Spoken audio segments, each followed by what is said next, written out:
K7ITX, K7ITX, KD7CYM.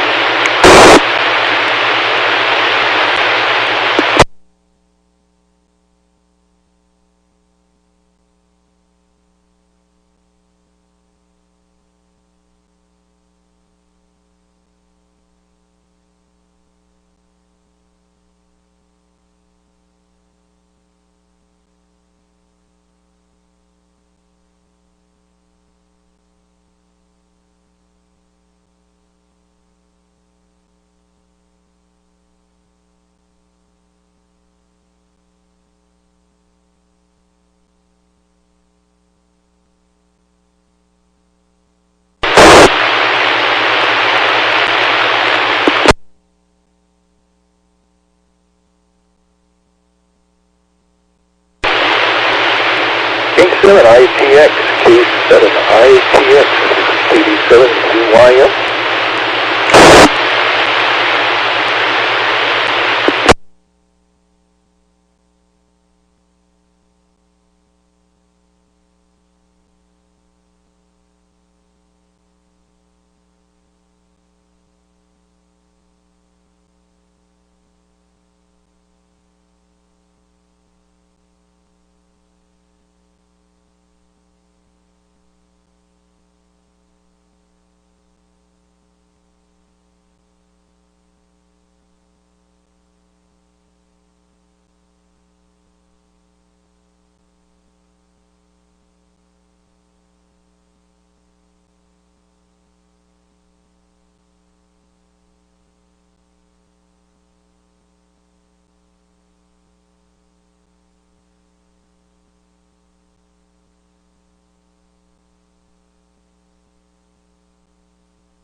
K7ITX, K7ITX, KD7CYM.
Good evening. This is the Western Washington Amateur Television Society. That's on the 08 machine. I'm Dave, 87UYM. The Western Washington Amateur Television Society is a group of amateur radio enthusiasts that take to the airwaves with fast scan television. We have a repeater located up on Cougar Mountain. We transmit a 70 centimeters. It's a crossband repeater that spits out images at 1.2 gigahertz. We're also on the internet streaming. And to find that, just Google WW7ATS, WW7ATS for Western Washington Amateur Television Society. There you'll find instructions on how to stream on YouTube and contact us at the group if you need to. So with that, I'm going to take a break in case anybody has emergency traffic or needs to make a contact on the 08 machine before our net gets fully underway. Again, this is Dave, KD7CYM.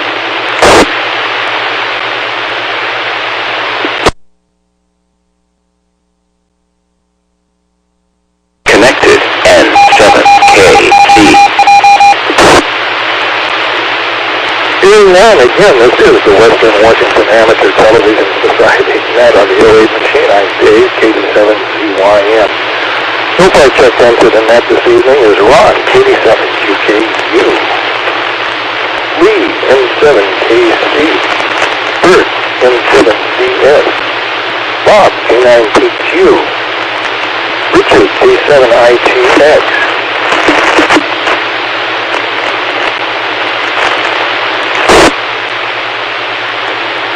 Jim, N7QO, and myself, Dave, KD7CYM.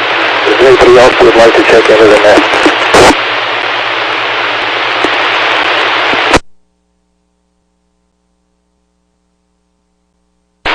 And hearing that, again, this is the Western Washington Amateur Television Society net. I'm Dave, KD7CYM.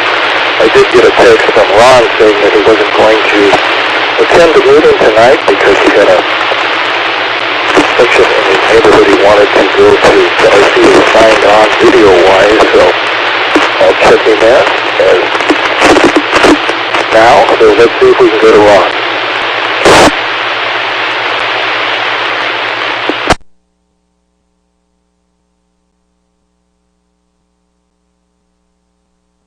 No reply from Ron. Let's go to Lee, N7KC.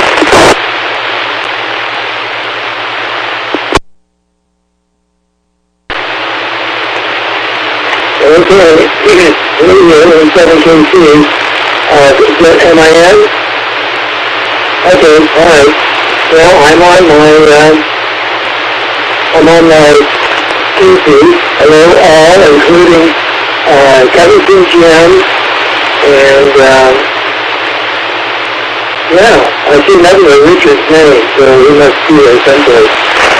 Anyway, yeah, Lee, N7KC, and good answer. Well, we had some rain last night. 1.77 in the gauge this morning, and very, very wet. And I don't know, right out the window, it was kind of a nice day. I actually had some video tonight. Turns out that I've got one of those new elect SQR dongles and cubic SQR software. And I also have a friend who knows a friend who gave him the tracking program for the weather balloons that are launched out of Quilty, in fact, all over the United States. And it turns out that I have been tracking those satellites like if the one that I had the recording of, I think it was a 15,000 meters, 45,000 feet over. Anyway, you can hear it, and it comes from a long way. So it's up there, I'll tell you. Anyway, so I've got the video that I want to show later. It's not here right after the net, so it's kind of fun to see. So I was able to record some of it with the tracking program, and I held my video camera up to the computer screen to try to show what it's like. It was really quite interesting and a lot of fun. And the SDR, that software, I just put it on the outside antenna, we're talking about it done. I like big signal. Anyway, I don't have anything else for you, so I'll send it back to that. It's on PC. and what have you. And 7 Casey, let's try Jessica. KF7 UHK. KF7 UHK, Jessica up here in Everett, where it's cold and wintry like outside. Not going to stay on long, but because we got a friend over here, and we're going to watch all the Rankin and Bass TV shows from Christmas time, like we just watched Rudolph the Red-Nosed Reindeer. So it was really fun to watch at age 63 or so, whatever my age is roughly approximately, and look at all the different things that we missed earlier in our time. And Rankin and Bass, I think they wrote some songs that are unique to these things that weren't out in 1965 when they produced these programs. They're cheesy, they're fun. Watched them as kids. Watched them when we were 7 years old, so it was kind of fun to do that. So that's what I'm doing tonight. We're just about to have some hot cherry pie with some vanilla ice cream, and I'm going to pass it back and say 73, and I'll see you next time with this Jessica. KF7 UHK. KF7 UHK, Jessica, we got you 7-3. Let's go on to Big N7CS at Marysville. Well, good evening, everyone. Sorry I missed the past couple of minutes. The whole Wi-Fi wasn't quite working for me last Wednesday. I tried to hop in for a minute, but it was didn't feel like fighting with it. So, but yeah, I'm back from Las Vegas now. I think I mentioned to you last Saturday. I was going in to see the Penn and Teller show, the Magician show. So that was pretty fun.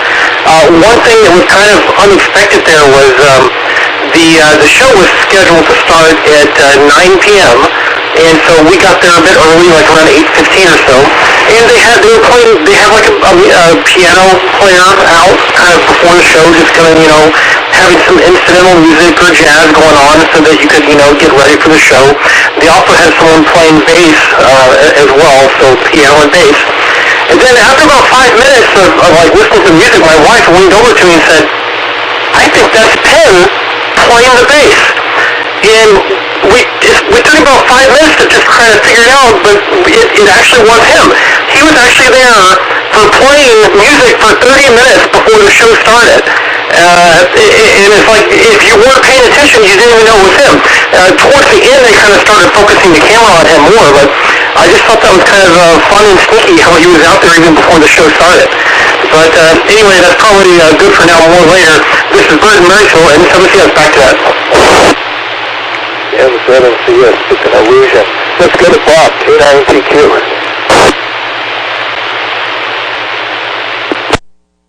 Hey everybody, well, good to see everybody in tonight, and I'm happy to be back.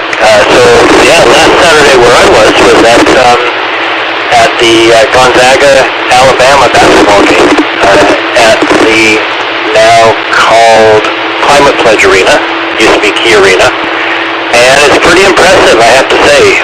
It's a lot nicer than the Key Arena was, bigger. They dug down, and that's how they kept the footprint. They dug down into the ground essentially and made it deeper, and the seats are pretty steep where we were. We're on this sort of first balcony level, but everyone was masked up, and I used my phone to indicate that I had my vaccination status and to get us into the parking, and then my brother got the ticket, so he used his phone to get us in with the tickets, and so it was all completely contactless and pretty slick. It worked well. Everybody in my section was masked with the exception of one person sitting in the row right in front of us, directly in front of my brother, but everyone else was good, but they were panning the camera around the crowd all night, and almost nobody in the lower section where the students were and VIPs and whatnot, almost none of them were masked. And so I was glad we were sitting where we were, even though I'm vaccinated. I'm still a bit nervous about being in a crowded place like that, and but it was fine. Everything was fine. Everything worked really well. I thought I had something more to add, but I'll save it for next time. This is Bob, K9PQ. Back to that. K9PQ. And again, this is the Western Washington Amateur Television Society. That's on the 08 machine. I'm Dave, KD7UYS. All of that out of the way now for an ID. Let's go to the world according to which is K7ITX.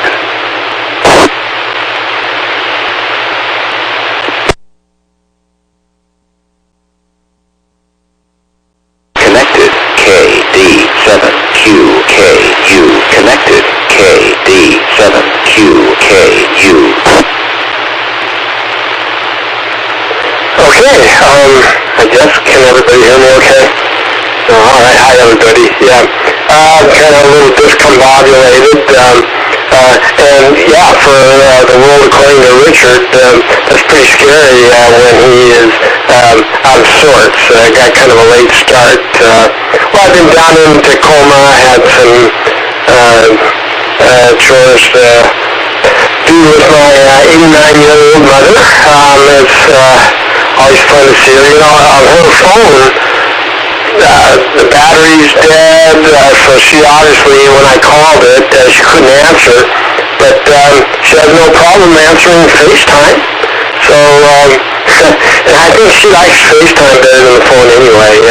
It's, you know, she's always got her iPad in front of her, playing games and that sort of thing, and I don't know what it looks like when I'm calling, but it must be a button that's kind of pretty clear that I'm calling her on FaceTime, and she pushes it, and you know, she can't remember basically just about anything. She only remembers what's going on right now, here and now, and so she lives with my brother and his girlfriend. They're doing a great job taking care of her, and so I'm happy about that, and I need to check in on the whole game now and then, and that was my issue today. And what a nice drive back, considering how it's been. I got home from Tacoma in about 40 minutes, and traffic was light and no rain. KD7ZYM, K7ITX, back to net control. K7ITX, let's go to Covington Jim, N7QO.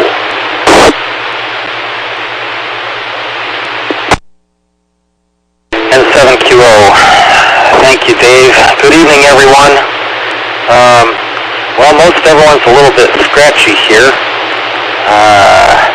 Almost something was very bad. I don't know. No one in the VIP section. No one. Well, let's see. Rain. Yeah, it has been raining very heavily here by my house several times throughout the day.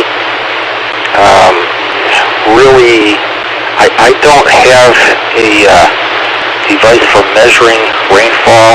Actually, I do, but it's in one of the boxes that I have stored away somewhere. I'll find it one of these days. It's I don't know, either that or after I die, it'll wind up in some thrift store or something. But I've got 41 here at the house now. It stopped raining, disconnected around when it got dark. We had a couple of periods during the day when it was not raining. It was the sun actually came out here for a brief period of time today, but we got a humongous amount of water coming down here. Let's see, what else? A little bit of discussion. I would imagine I'm coming in a bit scratchy for everyone. No, I'm not. Well, I don't know what's going on. Maybe the repeater's waking up. That keeps for now, Dave. N7QO. N7QO, thanks for that, Jim. Let's go to Bellevue to James, WW7ATS.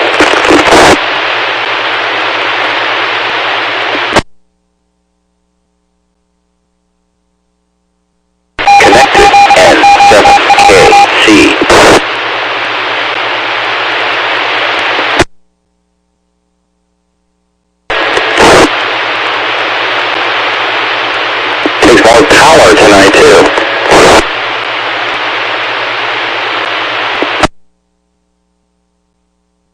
Okay, I'm up about, let's see, 30% of 50. You'll have to figure out what that is. That's how many watts I'm having put into my antenna. Usually I put about 4 watts into the antenna, and it works just fine.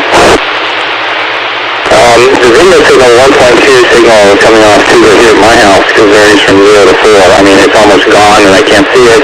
I'm not changing anything, and then it'll come to almost like a 4 on a scale of 1 to 5 and then go back again. So I think the wind and the weather is really blowing us around. I took a storage casualty down in the storage area. I went down this afternoon, and the top on another tent had shredded to pieces. And you would have thought I would have learned the last time. I actually had a few things in some plastic boxes in there, which of course became instant rain funnels and filled up with rainwater. So I got plenty of exercise dumping out boxes and moving stuff around to the tent roof I replaced last year. Richard, it is kind of interesting that your mom, who is, I'm assuming at least, 20 years older than you, has adapted completely to the video internet age, which is more than I can say I have, right? So I find it fascinating that Dick Tracy's wrist phone is here, just not quite in the way exactly imagined. I remember the cartoons where he would always have the wrist phone, and it's finally here. Also, the video phone from the World's Fair that in the 1960s or something, it is now here. I was reminded of that again. I watched the first half of 2001: A Space Odyssey, and the guy is on the moon talking to his daughter. And to me, the scene is a little deeper than maybe the Stanley Kubrick intended, because he's talking to his daughter on his video phone, and he says, "Tell mommy I called." And I'm going like, it still doesn't work. Even in the future, if you tell a 5-year-old kid mom called, that message is not going to make it. I can tell you, no matter how fancy the video phone is all the way from the moon, you'll still have a communications blockage there. Anyway, Lee, I would love details on the SDRN software. Maybe I'll send you an email if that's the most convenient way to get the details on that, exactly which SDR and exactly what software you're running, because it sounds fascinating. If you're tracking balloons at 45,000 feet, that is amazing. And Teller playing in the intro music, I think that sounds very Penn and Teller-ish to do that. And then, not make it obvious until right before the show starts, or he gets up and he starts the show. So anyway, let's see, Bob, I think what you said was that nobody in the VIP section was wearing a mask, but everybody but one person in your section was wearing a mask, but there was a little scratchiness right at the critical time. That is an interesting psychology in of itself, isn't it? If you stop and think about that. So anyway, with that, this is James, WW7ATS in Northeast Bellevue on a very windy and rainy night, pumping probably about twice the power I usually do. And next time around, I'll tell you about another power experiment today. This is James, WW7ATS. Back to you, Dave. Yeah, this is Dave, 87CYM. I've got a quick idea here again. This is the Western Washington Amateur Television Society at on the 08 machine. I'm Dave, 87CYM. With that out of the way here in Lake City, it's 41 degrees, mostly cloudy, and a little bit of a breeze. I did get out just a little bit past noon today for a nice walk in the neighborhood, and there was sunshine out there. I couldn't believe it. I had to actually dust off my sunglasses to put them on and then utilize them. It's been so dormant in the last couple of weeks. But anyway, got out for a nice exercise with that, and I guess for Lee, those of us that are tracking balloons here on the ground, we won't be able to see the balloons. Such is life. No altitude here on the ground. But it sounds interesting to be able to do that. Looking forward to seeing some more of your presentation on that, Lee. And that's pretty much here from Lake City. This is Dave, 87ZYM, and keeping an eye out for tornadoes. I don't think we have to worry too much, but just in case we have an emergency net going, I'll be the first to let you know. This is Dave, 87ZYM. So let's go up to Lee, N7KC.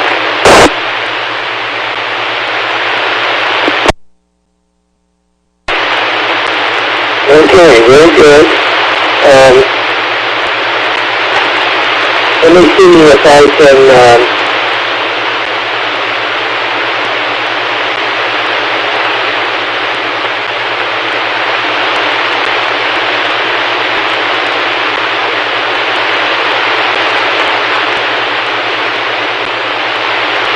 I don't know whether you can hear me talk here while this is going.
Okay, I'm about out of time.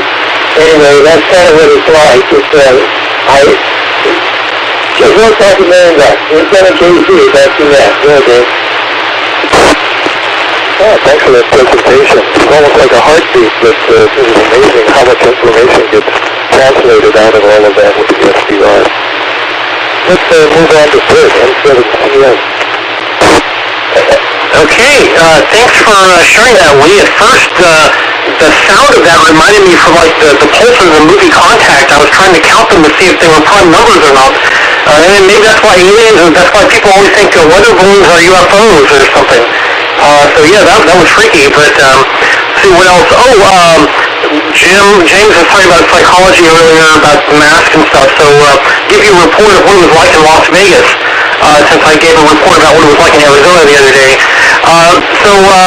It was different. So when I went to Arizona like a month ago, no one wore masks except at the airport. I mean, they just weren't there. I mean, maybe I saw a couple. But in Las Vegas, anytime you were indoors, the law required that you wear a mask. But even with that law, I still only saw maybe 50, it was like 50%. Maybe half people wore them, half didn't. But here's the interesting statistic to add to that. There's also a rodeo happening in town in Las Vegas last week. So there were lots of people walking around with cowboy hats, because I guess cowboys to go see the rodeo. In probably 95% of the people wearing cowboy hats, they did not wear masks. So, I don't know. I just thought that was interesting. So there's some psychology data for you. Because I could tell, even if I was behind them, if they had a hat on, I was almost guaranteed they were not wearing a mask. Or a cowboy hat, anyway. I didn't get the same kind of statistics from, like, baseball caps or anything like that. It was a bit more half and half. But yeah, so about 50% there wasn't even wearing a cowboy hat. So anyway, this is Bert Marshall, M7CS, back to that. M7CS. Well, let's go to that mask man. Bob, K9PQ.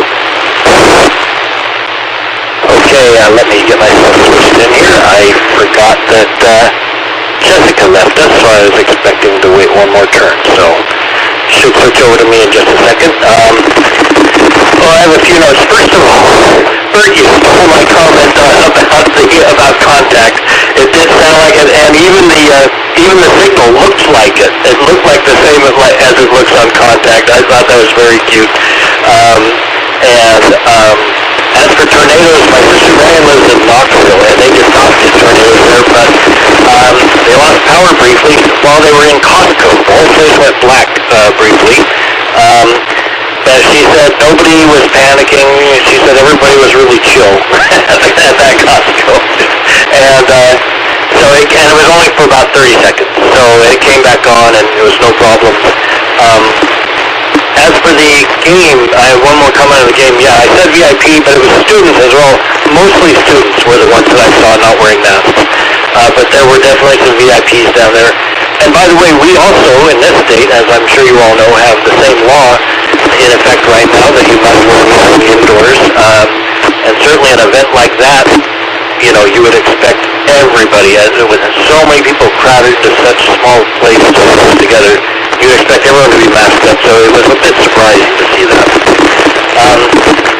As for Gonzaga basketball, the Huskies were scheduled to play them tonight, but we're going to go undefeated against Gonzaga this year because the Huskies have COVID issues and had to cancel the game. So we're not going to lose to Gonzaga this year. At least we have that going for us. We have a bad team, but that won't happen. And Lee, I'm curious what you displayed. Were you receiving that through your SDR? Or is that a display coming from the internet? I want to get that straightened out. Good to see everyone. My NSN hi to Jim and Richard and Bert and Lee and Dave. Good to see all you guys there. And Ron, I don't know if he's in or out tonight, but it was good to see him there earlier. Okay, back to that. K9PQ. K9PQ, thanks for that. Let's go to Richard, K7ATS.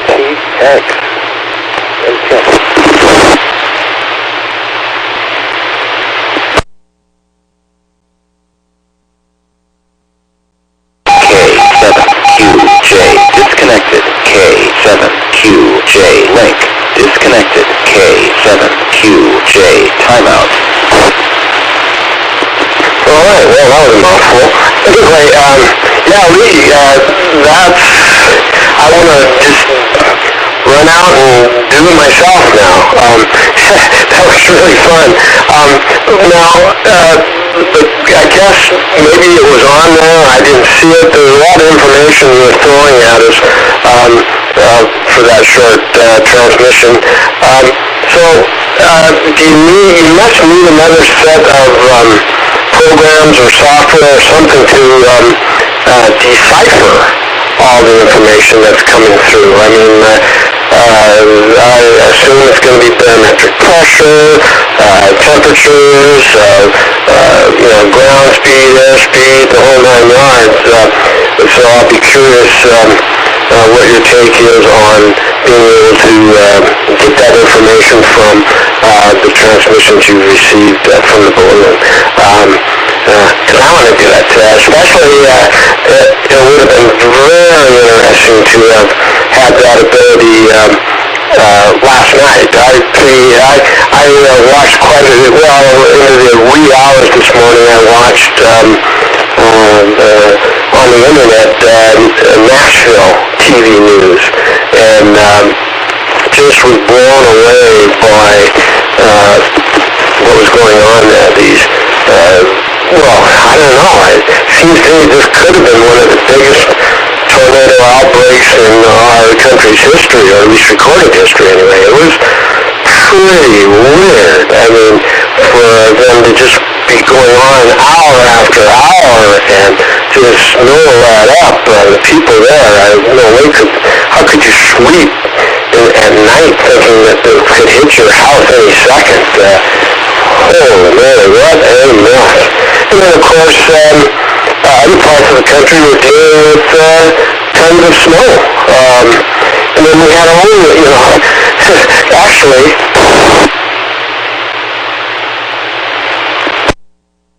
so I was, I don't know, I get into kind of fantasy land sometimes, especially late at night.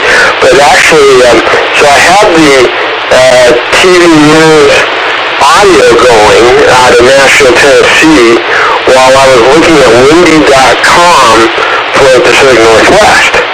And it was just so easy to think of yourself being in that horrible scenario while you're looking at windy.com and hearing the noise outside my window. You know, it was just a crazy night all around for everybody.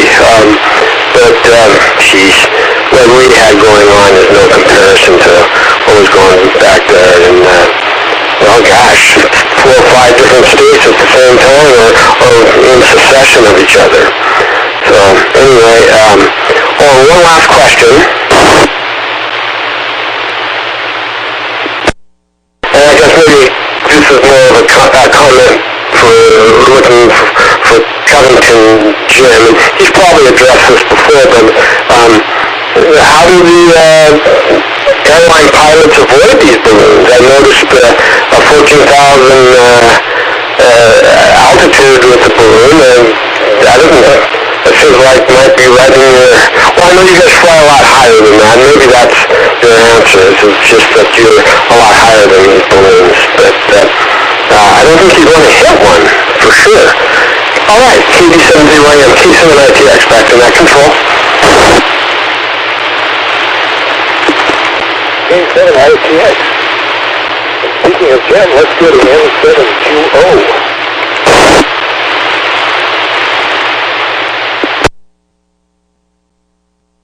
N7QO, thank you, Dave. Well, let's see.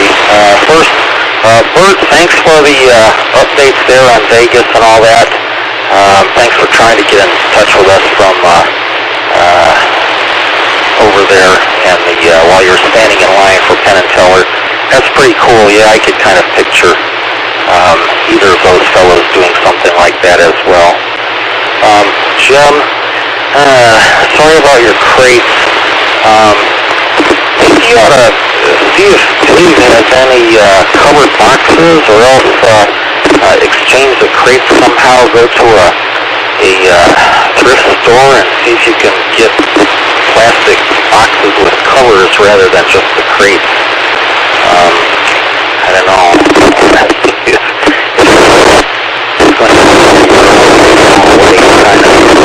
Kind of screwed. Sorry, dude. And Dick, I was going to ask Lee what's going on there. Normally we could get notices. If someone's going to send something up, they will post a notice to watch out for something, but I have never really seen anything on balloons of that nature. Is that...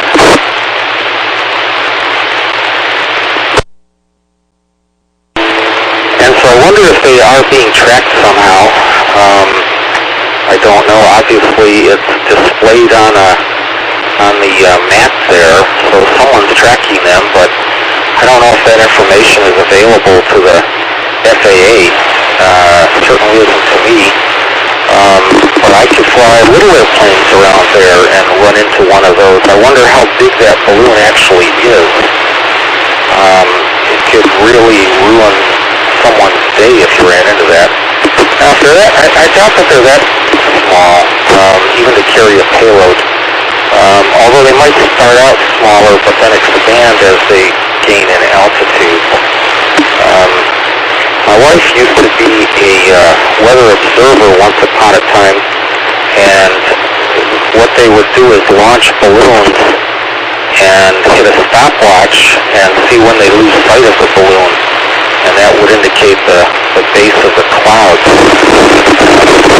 But we never had a problem. Or at least that's...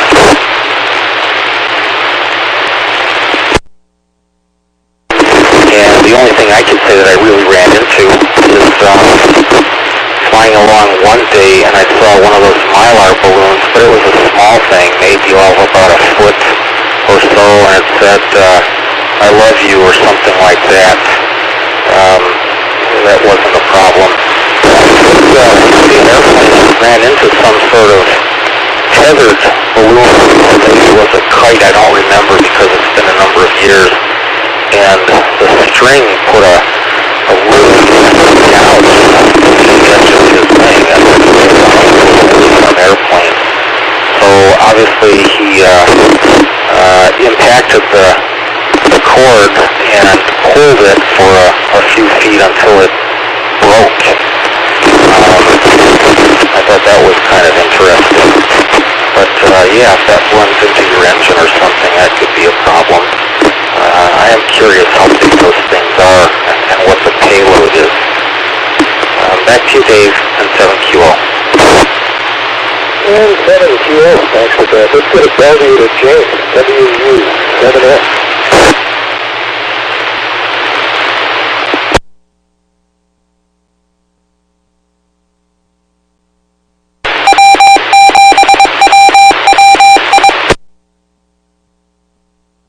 Okay, put about 25 watts. Do you copy?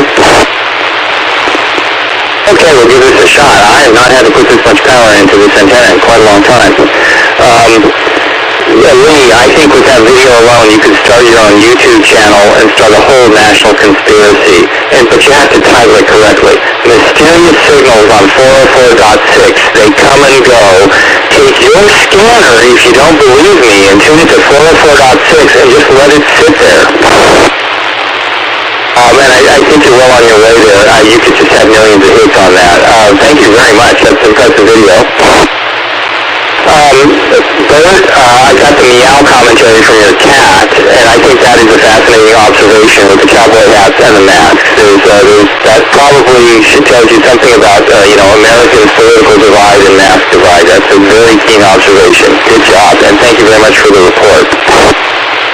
I remember when Vegas first reopened, the funniest clip I saw was a video of a table dancer just out in the middle of, they just put her out in the middle of like where people do the, throw their money away and do the gaming, and she's dressed in a little Band-Aid outfit, and she had a mask on, and I said, that is a historical photo. That is an amazing historical photo.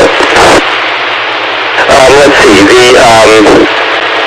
the Doppler radar. Okay, now here's the question to do. When I was a kid, they didn't have Doppler radar throughout most of North Texas and southern Oklahoma, but the Air Force had some pretty impressive stuff at Shepherd Air Force Base. And so I remember as a kid, this was the first time where they could actually spot funnel clouds at night that hadn't touched down yet. And now, I think throughout the Midwest, they have the Doppler radar throughout. So now they're very good at putting out what's sometimes called the red alerts, or the, hey, the tornado is right where you are at. They're pretty good at that throughout the Midwest. So which is better, sleeping peacefully not knowing a funnel cloud passed right over your house, or having your cell phone go at 2 a.m. in the morning and telling you to go run to your safe room and tough it out? I don't know. I think the second choice is actually better. Let's see, the other thing I was going to say, okay, this is a classic of meters versus feet. One of our Mars probes dug a big hole in the ground because they got their metric system and the English system mixed up. I think your altitude, we said 15,000 meters, which is 45,000 feet, isn't it? I think that's what it is. So most airliners fly way below that. U-2 pilots might have to worry when they get up to 50 and 60,000 feet. But, so anyway, that's one interesting observation, because it wasn't 15,000 feet, it's 15,000 meters, which is roughly, you can multiply roughly times 3, and as you can see, I shouldn't be the pilot if I'm roughly multiplying by 3, now should I for altitude? So, let's see, the weather balloons are just like us as we age. They start off about 6 feet in diameter, but as their lifespan goes on, they expand radically. And when they're up really high, they're about 20 feet in diameter. So that's just the same thing that's happening to my waistline. So with that, I'm going to go ahead and turn it back to Dave for the Western Washington Amateur Television Society. This is James WW7ATS in Northeast Bellevue. Take it away, Dave. Thanks for that, James. This is Dave, 287GYN, and this is the Western Washington Amateur Television Society. Now, on the 08 machine, with that out of the way. coming back up to first in regards to the last meeting, as the Chamber of Commerce says, what happens in Las Vegas stays in Las Vegas, so I guess that's why the connection didn't come through for us. They wanted to impound it, keep it down there in Vegas. And this is Dave, KD7ZYM, no other comments, so let's go up to Lee, N7KC.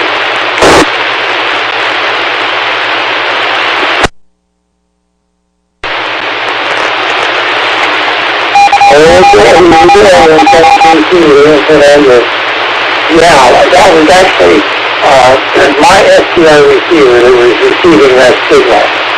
And James is right, those figures were meters. So 3.28 times that puts you up over 35,000 feet. And I think what they do is, they took a spot to launch, which is like Quileute. Why would you launch a Quileute except that it's on the coast, and they're trying to get profiles that launch them all over the United States. That particular tracker program that I had was actually installed on your computer. Anyway, if you look across the United States and other parts of the world, they're every place, ubiquitous. Anyway, so it was me actually receiving that signal, and I coupled my outside Diamond X700 with the dual band UHF, VHF, 28-foot long stack linears. It wasn't really a field antenna of any sort, it was just a stick in the air. And at 404 got 6 megahertz, got a wonderful signal. But the darn thing was 35,000 feet in the air, come on, you know? So just about anything was the best, probably. So that was my first stab at doing it, it worked well. And I suspect that the stories are interesting. I can show that you can see the square wave data in between the noise tubes. And all that stuff was decoded and displayed on the left when you click on the button. And did you notice the pressure there? Gosh, there was a 100 hectopascals, I think it was. Anyway, it was nobody. And so the pressure's way down. And so all that stuff that was shown on the left is part of this frequency extremely came down. The GPS on it tells where it is at all times. And I think that may even run a little bit while it's on the ground. I don't know how they cut loose, but they wait until the blade bursts and then down it comes if they cut it loose further. I just don't know. But there is a reward for them if you find them. A lot of people are looking for them all the time. And then they also have people that are out, people are tracking them, hoping to get them when they come down. And I just ran out of time here, so that's it. It's really interesting. I would like to go to read the data stream, but at that point I don't have the software to do that. 17K2, report under, thank you, Dave.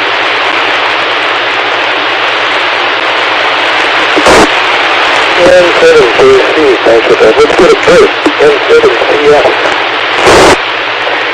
Okay, well, we're talking about SDR receivers and stuff. I'll show you one of the little gadgets that came in while I was out that got shipped to me. So this is my new toy, my ICOM R8600 SDR receiver that will do 10 kilohertz up to 3 gigahertz. So it's the same form factor as like an ICOM 7300 or 9700, but it's got all these doodads in the back, so import antenna for the like gigahertz frequencies and VHF frequencies. So it's going to be something I'm going to have to hook up. Probably going to get a discount antenna and then a receiver loop to plug into it. But that's one of the gadgets that came in. And then the other thing I got in was a smaller SDR receiver, one of these SDR play doohickeys. So we can take in 2 SMA connectors that you can hook a loop up to it or something like that. But this one will just send the data straight to the computer. It won't display the graphics on the screen like the other one is. So I'll have to spend some time getting all these new toys hooked up. But anyway, that's probably it for now. For commercial, and N7CS, back to that. N7CS, thanks for sharing that with us. Let's go on to Bob.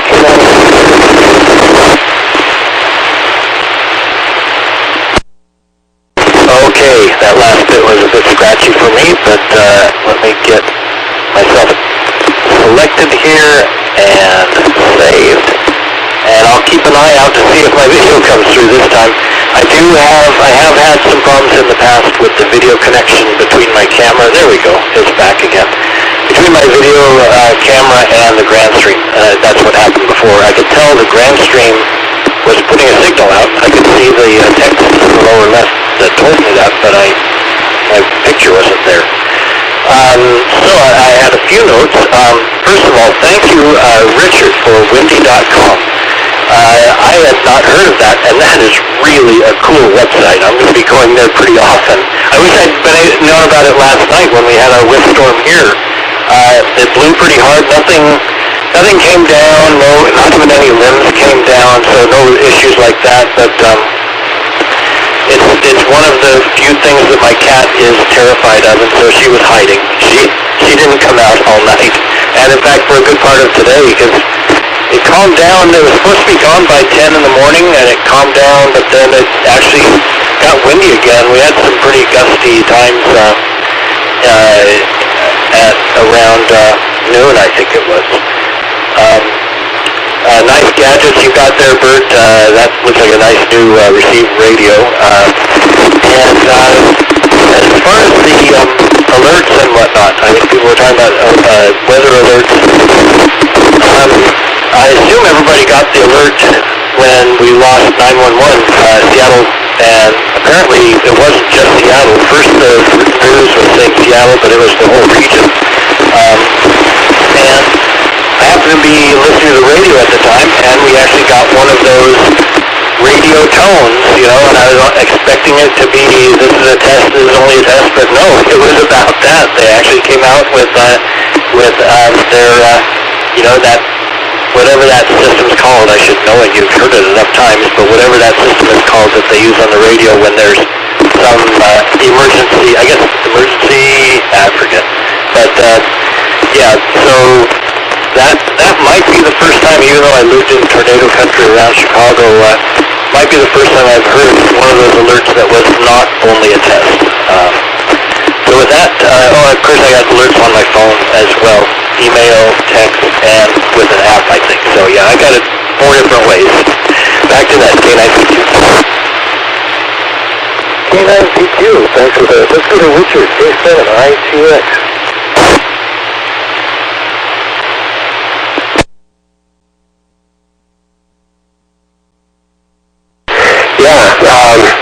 Gosh, just try to imagine what it must have been like,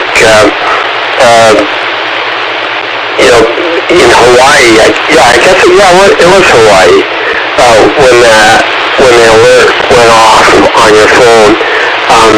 But it wasn't like, it wasn't a test, and it wasn't, a bad guy with a missing child or 911. It was actually, we're under a nuclear attack immediately. This is not a test. We're actually under nuclear attack. Duck and cover or whatever they said. But that would be pretty damn terrifying. Those alerts do get your attention. I was at Costco. I wasn't last week. And the alert went off, and of course, everybody's got a smartphone now, and so that alert just filled Costco, that noise, and everybody's kind of looking around and like, okay, here we go, what is it? Well, it was, some sad story about some little girl that's been kidnapped, that kind of thing, so, but every time I hear it now, I'm always thinking, is this the big one? Because I'm hooked up to the earthquake warning system, or at least my phone tells me I am. So is that the kind of noise it's going to make right 5 seconds before the big one hits? As if 5 seconds is a bunch of time to do anything. And I don't know, maybe it's more than 5 seconds. 15 seconds? I I do is crawl under a table, and that's about it, or run outside if you're next to an outside door. So, gosh, what a lot of neat toys Bert has, and Lee, thank you very much for all the information on that program, and and Bob, you'll really enjoy Windy.com. It comes in really handy. I followed it quite a bit during the forest fires in Northern California, just to, because I had live streaming video of the fires themselves and these horrific-looking fire tornadoes, and so I was really curious what the wind speed was in the fire zones, and it's real good for that. Well, and then the other thing, Windy.com is a real good predictor of wind that is headed your way. If there is any kind of a pattern to it, and typically, quite often there is. Like for us, in general, it comes out of off the Pacific coast, the southwest of us. And if you see a lot of wind, like last night, I followed it up into here. But thankfully, it didn't get any worse than it did, and we're here to tell about it. So, K7ZYN, K7ITX, Dad will come back to me, so I'll say 73 right now. Back to net control. N7QO.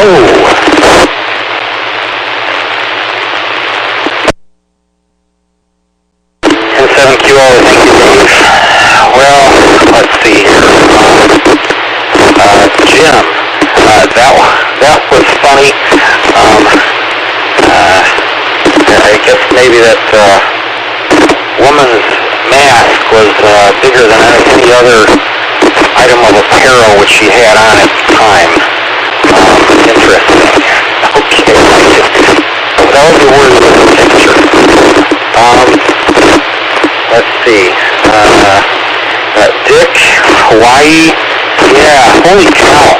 Who would think that in order to escape the flood in Hawaii, you have to run up a mountain to where it's snowing in Hawaii? It's like absolutely crazy weather we've been having around everywhere nowadays. And let's see, Bert. Yeah, our 8600. I've been admiring that for a while. I don't know about that for me. But RSP Duo, I've been thinking I might want to buy one of those to try that. So give me feedback on that SDR play unit sometime if you get around to messing with it. And also, I want to mention that if I'm not mistaken, I think you have one of those MFJ loop antennas. Try that to receive HF on both of those rigs. It's may do a pretty good job. I've heard some good things about it anyway. Yeah, I don't know. I'm concerned about those balloons. I missed the reset.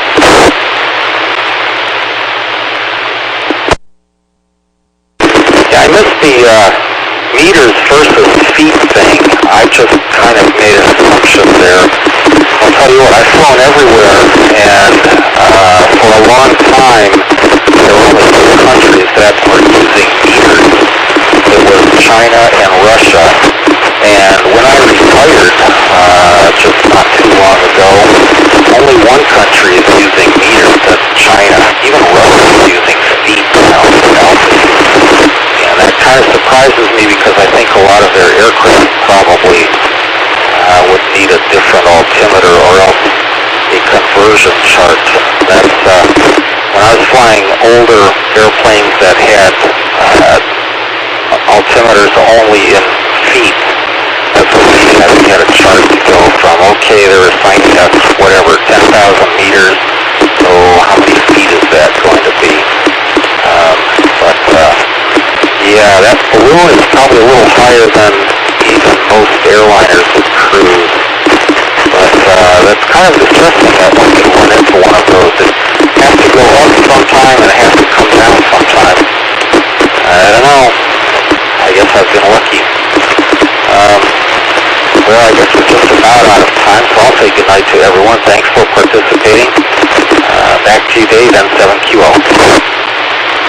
N7QO, thanks for that, Jim. Let's go on to James, WW7ATS. Well, I'm just glad I put in the comment section that those balloons, not at all like the American two stock markets. You said they have to go up sometime and have to come down sometime. But so it's good to know that the laws of physics don't apply to the laws of economics. I think that the Hawaii incident will be studied by two groups of people for a long time. One is Office of Emergency Management supposed to be looking at that because, as you guys may remember, actually it was an error in drop-down menus. They dropped down the menu and accidentally clicked the wrong thing. So the other group of people is people who design that kind of software are going to have, don't panic. The rocket is coming in and we're all about to die. Has to be away from there's a psycho loose with some person out running around. Because that was really quite a goof up. I remember people pulling the lids off of some kind of underground access. I don't know if it was power or water. I hope it wasn't sewer. And they were putting their kids down in the holes, figuring they were all going to get vaporized, and maybe the kids would be safer in the holes under the manhole covers. No doubt my mother would have done that to me, only never let me out of the manhole cover. Well, anyway, we got 4 minutes left here, so this is James, WW7N in Northeast Bellevue. I'm going to go ahead and turn it back to Dave, see who else we can hear from. WW7N, James, thanks for that. Boy, I've got a weather alert radio at my residence, and it's been kind of interesting to the years. You get thunderstorm and lightning alerts, and an alarm goes off prior to all of those. But recently, with the flooding conditions going on around here, at about 2 o'clock in the morning or 4 o'clock in the morning, the alarm goes off, and you go, oh no. But at least you got the information. But they are a valuable tool to have in your emergency setup. And outside of the cost of buying a radio, it doesn't cost anything to get the alerts.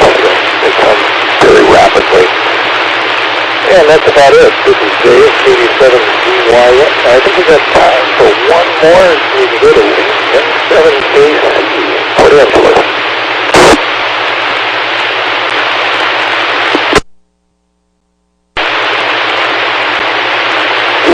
I see we've got 1 minute left. On that, thank you. Recently was a good time for me. So we'll see you guys later, and I'll get off of here. It's 7:30. We'll put in here. Thank you, Rick. Well, thanks all of you for joining into the net this evening. This is the Western Washington Amateur Television Society net. On the 08 machine, I'm Dave, 87DYN. We'd like to thank the owners and operators of the 08 machine, CTAC repeater group, for allowing us to utilize the 08 machine for our voice transmissions for our video nets held on Wednesdays and Saturdays between 8 and 9 o'clock. So, on behalf of the Western Washington Amateur Television Society, this is Dave, 86DYN, signing off at 9 o'clock. Good evening all.